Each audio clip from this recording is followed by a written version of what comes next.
We need diplomats. Unfortunately, we don't have diplomats in Germany and in the United States right now because the foreign minister of Germany and the secretary of state of the United States are not engaging in diplomacy. They're engaging in war. This is different.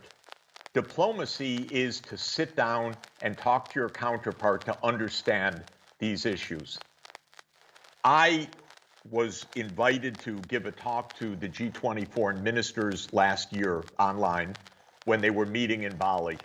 I said to them, you are the diplomats. Meet with each other. I don't think that Foreign Minister Baerbock met with Foreign Minister Lavrov, though they were in the same room.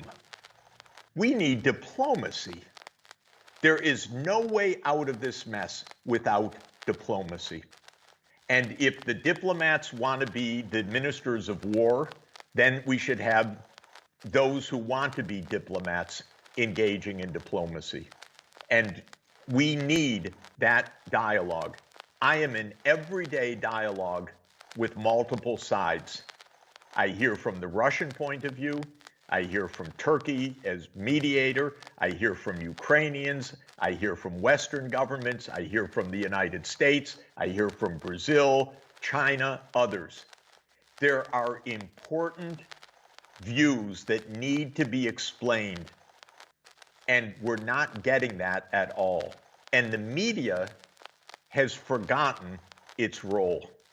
The media's role is not to quote unnamed senior officials. That is not the role of the media. The media's role is to scrutinize, to express doubt, to ask hard questions, to challenge authority, because it's not surprising that at war, our governments tell tales. They want to present narratives. They want to hide facts. They want to hide hard truths. But the media, what is the media for? Is it just for advertising revenues? Is it just for having the ability to have a cup of coffee with the senior government official? Or is it to scrutinize and express doubt? Where's the German media on Nord Stream, for example?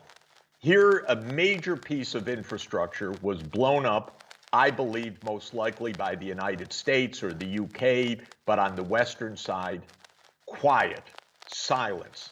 When I said this on American television, I was immediately cut off. But then, by the way, all of the circumstantial evidence points in that way. Sweden, incredibly, says, okay, we've investigated, but we're not going to share the results of our investigation with Germany. Members of the Bundestag ask, we want to know the facts. The German government says, no, you cannot know the facts. This is a security issue. We're supposed to take this? We call ourselves democracies? And this is the level of discourse? So the media really, I mean, look, there's a lot of media and you're part of it and it's great. We're having a wonderful open discussion and points of view that are very hard to express actually in the mainstream.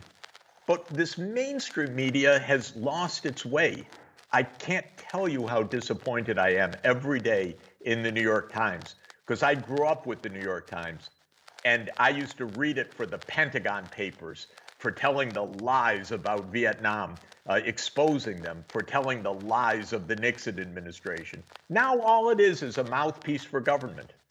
You don't get anything different. I can't even publish an op-ed on sites that I was probably the main contributor in many cases, because the mainstream media have lost their sense of their role completely. It is absolutely troubling and strange.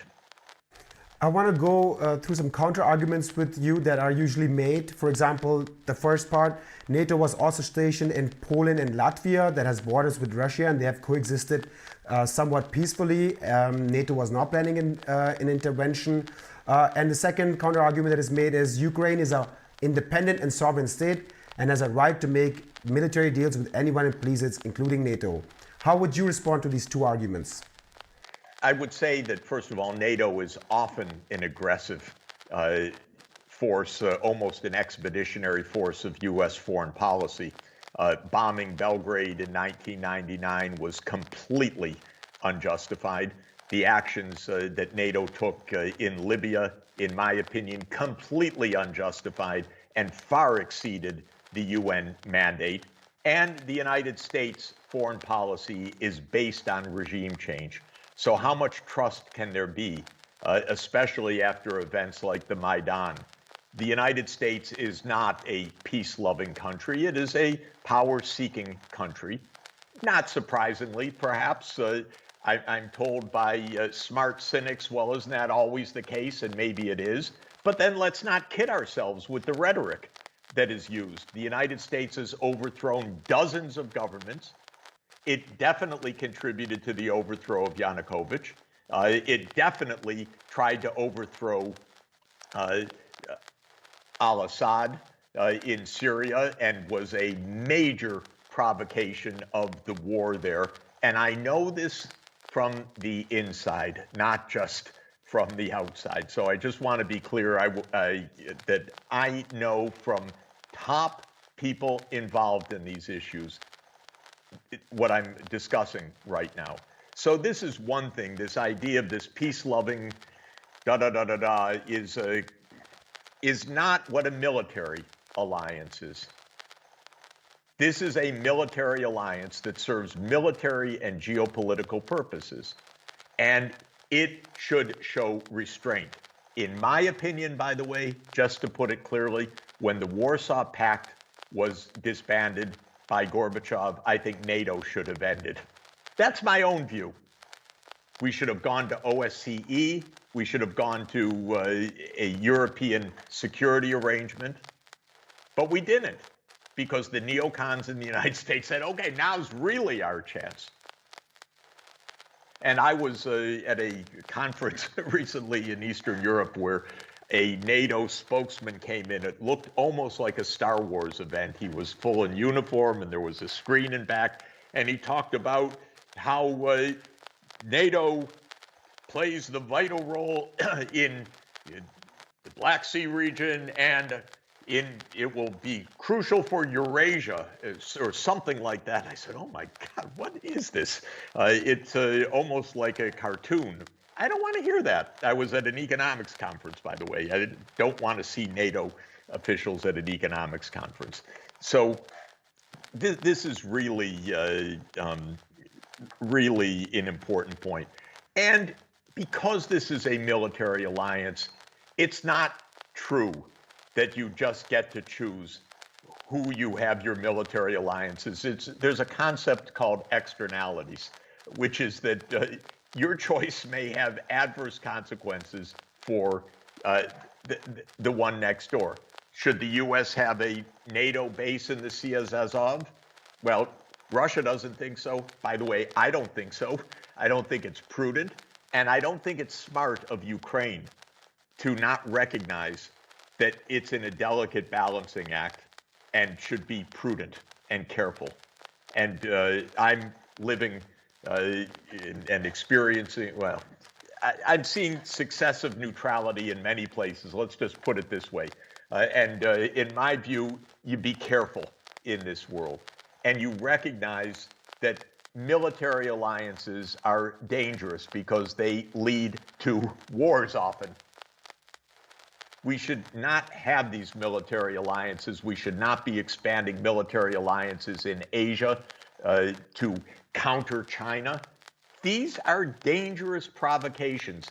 If you want really a historical analogy, it is maybe 1910. All these alliances being built.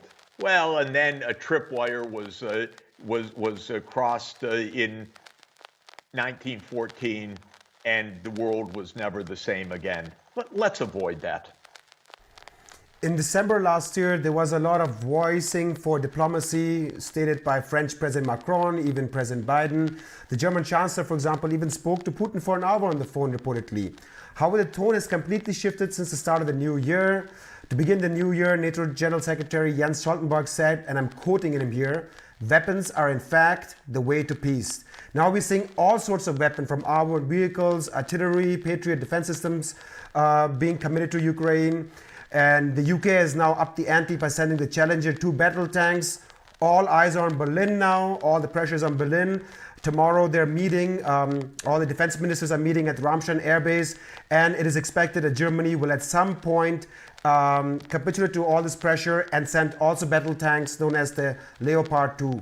What advice would you give to leaders of this conference if you were participating as well?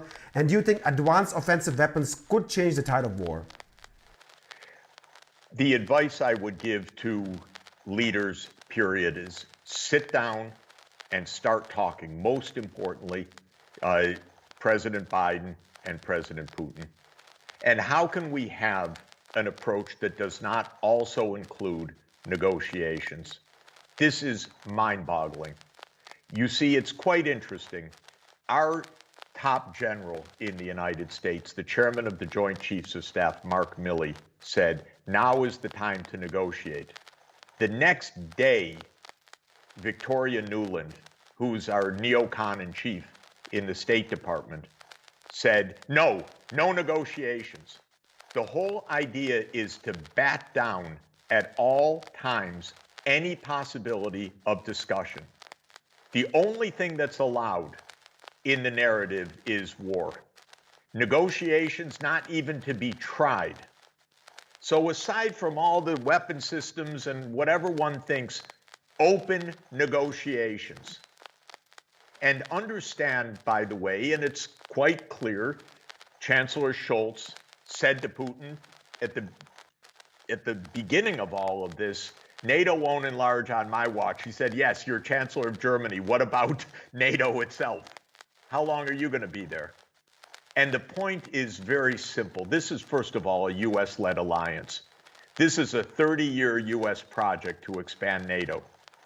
President Biden's only words on this are, the door is open. The United States repeats at every occasion that Ukraine will become a member of NATO. What the Europeans could say clearly to Biden is, come on, you have put us in a terrible bind. You are crushing our industry. You're bringing us closer to war, and all over something that should not have happened at all, which was this intention to expand NATO, because when that was put on the table in 2008, Germany was against it. France was against it. I know. I talked to the leaders then. But they don't say it publicly. They don't admit the truth. And then the media obscure all of this history. So my recommendation is open negotiations. To my last questions, according to the United Nations, 7,000 civilians have been killed since the war started, including 433 children. Most recently, 30 to 40 civilians were killed when a Russian missile hit a high-story building in the city of Dnipro. Given that Russia and even Ukraine are not signatory of the International Criminal Court, German Foreign Minister Annalena Baerbock recently called for a special tribunal to be set up at The Hague that should pursue Russian leadership for its crimes in Ukraine. So this is a two-part question. A question, should the West play the role of moral authority? And B, will a special tribunal assist in resolving the conflict and bring justice? No and no. This is just provocation. Let's end this war. Let's understand that both sides are party to this war, that there were tremendous Western provocations, that there are terrible outcomes in wars committed by both sides, that there is propaganda up the wazoo, as we would say, and hype and so forth. So let's have serious negotiations. And frankly, let's have some diplomacy from Germany. Diplomacy. That means diplomacy to sit down with counterparts in Russia, to talk, to learn, to understand, to find a path to peace.